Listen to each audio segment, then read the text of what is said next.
আজকে শুধু শাক সবজি রান্না করব, আজকে মাছ মাংস রান্না করব না। তো শাক রান্নার জন্য চলে আসলাম, মিষ্টি কুমড়ার শাক রান্না করব। দেখতে পাচ্ছেন শুরুতে আমি ডাল দিয়ে দিলাম। বুটের ডাল আমি অনেকক্ষণ ভিজিয়ে রাখছিলাম, তাহলে অনেকখানি হচ্ছে তাড়াতাড়ি সিদ্ধ হয়ে যায় ভিজিয়ে রাখলে।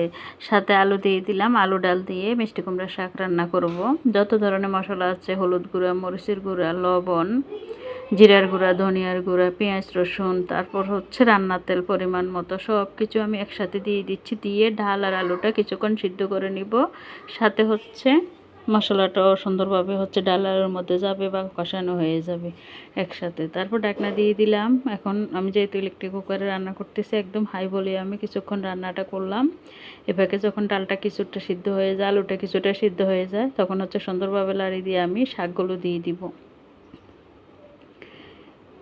বুটের ডালটা একটুখানি সিদ্ধ করে নিলে ভালো আগে, তাহলে শাকের সাথে সুন্দরভাবে মিশে যায়, অনেক বেশি সুস্বাদু হয় খেতে। এভাবে চাইলে আপনারা রান্না করে খেয়ে দেখতে পারেন। মিষ্টি কুমড়ার শাক ডাল আলু দিয়ে অনেক বেশি মজা হয়, কিন্তু অনেক বেশি সুস্বাদু হয়। এখন শাকটা দিয়ে দিলাম, দিয়ে দেওয়ার পর একটু পানিও অ্যাড করে দিলাম। তো কিছুক্ষণ জাল করে নেওয়ার পর আমি আস্তে আস্তে সুন্দরভাবে লাড়ি দিচ্ছি,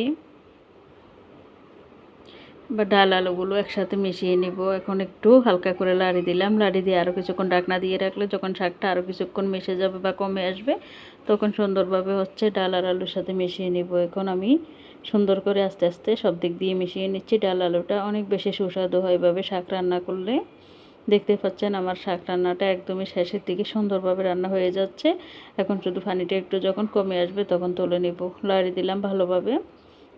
অনেক বেশি ভালো লাগে মাঝে মধ্যে, সবসময় কিন্তু মাছ মুরগি এগুলো খেতে ভালো লাগে না। মাঝে মধ্যে শাকসবজিও খাওয়া লাগে, শরীরের জন্যও ভালো, স্বাস্থ্যের জন্য ভালো, তাহলে মুখের রুচিও ফিরে আসে।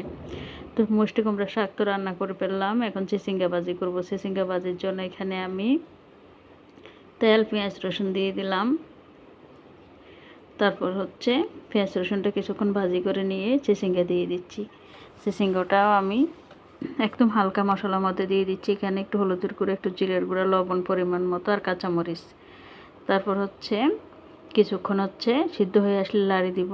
তারপর একটা ডিম অ্যাড করে দিব, আর কিছুটা হচ্ছে সিদ্ধ হোক, সুন্দরভাবে কমে আসলে একটা ডিম অ্যাড করে চিচিঙ্গা ভাজি দিয়ে গরম গরম ভাত দিয়ে অনেক সুস্বাদু লাগে খেতে।